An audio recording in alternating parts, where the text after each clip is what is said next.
யாத்திராகமம் 7ஆம் அதிகாரம். கர்த்தர் மோசேயை நோக்கி, பார், உன்னை நான் பார்வோனுக்கு தேவனாக்கினேன். உன் சகோதரனாகிய ஆரோன் உன் தீர்க்கதரிசியாயிருப்பான். நான் உனக்கு கட்டளையிடும் யாவையும் நீ சொல்ல வேண்டும். பார்வோன் இஸ்ரவேல் புத்திரரை தன் தேசத்திலிருந்து அனுப்பிவிடும்படி உன் சகோதரனாகிய ஆரோன் அவனிடத்தில் பேச வேண்டும். நான் பார்வோனின் இருதயத்தை கடினப்படுத்தி எகிப்து தேசத்தில் என் அடையாளங்களையும் அற்புதங்களையும் மிகுதியாய் நடப்பிப்பேன். பார்வோன் உங்களுக்கு செவி கொடுக்க மாட்டான். ஆகையால் எகிப்துக்கு விரோதமாக நான் என் கையை நீட்டி மகா தண்டனையினால் என் சேனைகளும் என் ஜனங்களும் ஆகிய இஸ்ரவேல் புத்திரரை எகிப்து தேசத்திலிருந்து புறப்பட பண்ணுவேன். நான் எகிப்தின் மேல் என் கையை நீட்டி இஸ்ரவேல் புத்திரரை அவர்கள் நடுவிலிருந்து புறப்பட பண்ணும்போது நானே கர்த்தர் என்று எகிப்தியர் அறிவார்கள் என்றார். மோசேயும் ஆரோனும் கர்த்தர் தங்களுக்கு கட்டளையிட்டபடியே செய்தார்கள். அவர்கள் பார்வோனோட பேசும்போது மோசேக்கு 80 வயதும் ஆரோனுக்கு 83 வயதுமாயிருந்தது. கர்த்தர் மோசேயையும் ஆரோனையும் நோக்கி, உங்கள் பட்சத்திற்கு ஒரு அற்புதம் காட்டுங்கள் என்று பார்வோன் உங்களோட சொன்னால், அப்பொழுது நீ ஆரோனை நோக்கி, உன் கோலை எடுத்து அதை பார்வோனுக்கு முன்பாக போடு என்பாயாக, அது சர்ப்பமாகும் என்றார். மோசேயும் ஆரோனும் பார்வோனிடத்தில் போய் கர்த்தர் தங்களுக்கு கட்டளையிட்டபடி செய்தார்கள். ஆரோன் பார்வோனுக்கு முன்பாகவும் அவன் ஊழியக்காரருக்கு முன்பாகவும் தன் கோலை போட்டான். அது சர்ப்பமாயிற்று. அப்பொழுது பார்வோன் சாஸ்திரிகளையும் சூனியக்காரரையும் அழைப்பித்தான். எகிப்தின் மந்திரவாதிகளும் தங்கள் மந்திர வித்தையினால் அப்படி செய்தார்கள்.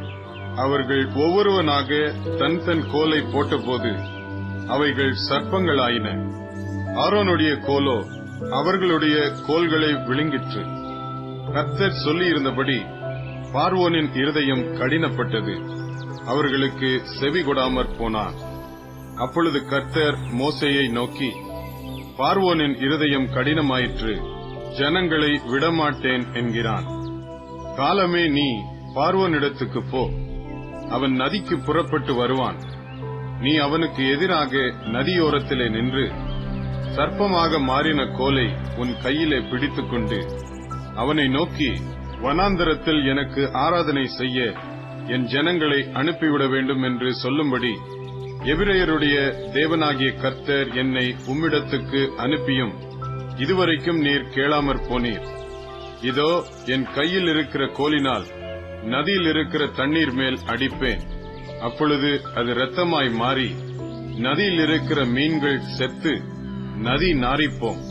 அப்பொழுது நதியில் இருக்கிற தண்ணீரை எகிப்தியர் குடிக்க கூடாமல் ஆரோசிப்பார்கள். இதனால் நானே கர்த்தர் என்பதை அறிந்து கொள்வாய் என்று கர்த்தர் சொல்லுகிறார் என்று சொல் என்றார். மேலும் கர்த்தர் மோசேயை நோக்கி, நீ ஆரோனிடத்தில் உன் கோலை எடுத்துக்கொண்டு எகிப்தின் நீர்நிலைகள் ஆகிய அவர்கள் வாய்க்கால்கள் மேலும் நதிகள் மேலும் குளங்கள் மேலும் தண்ணீர் நிற்கிற எல்லா இடங்கள் மேலும் அவைகள் இரத்தமாகும்படிக்கு உன் கையை நீட்டு. அப்பொழுது எகிப்து தேசம் எங்கும் மரப்பாத்திரங்களிலும் கற்பாத்திரங்களிலும் இரத்தம் உண்டாயிருக்கும் என்று சொல் என்றார். கர்த்தர் கட்டளையிட்டபடி மோசேயும் ஆரோனும் செய்தார்கள். பார்வோனுடைய கண்களுக்கு முன்பாகவும் அவன் ஊழியக்காரரின் கண்களுக்கு முன்பாகவும் கோலை ஓங்கி நதியில் உள்ள தண்ணீரை அடிக்க நதியில் உள்ள தண்ணீரெல்லாம் இரத்தமாய் மாறிப் போயிற்று. நதியின் மீன்கள் செத்து நதி நாறிப் போயிற்று. நதியின் தண்ணீரை குடிக்க எகிப்தியருக்கு கூடாமற் போயிற்று. எகிப்து தேசம் எங்கும் இரத்தமாய் இருந்தது. எகிப்தின் மந்திரவாதிகளும் தங்கள் மந்திர வித்தையினால் அப்படி செய்தார்கள். கர்த்தர் சொல்லியிருந்தபடி பார்வோனின் இருதயம் கடினப்பட்டது. அவர்களுக்கு செவி கொடாமற் போனான். பார்வோன் இதையும் சிந்தியாமல் தன் வீட்டிற்கு திரும்பி போனான். நதியின் தண்ணீர் குடிக்க உதவாதபடியால் குடிக்கத்தக்க தண்ணீருக்காக எகிப்தியர் எல்லாரும் நதியோரத்தில் ஊற்று தோண்டினார்கள்.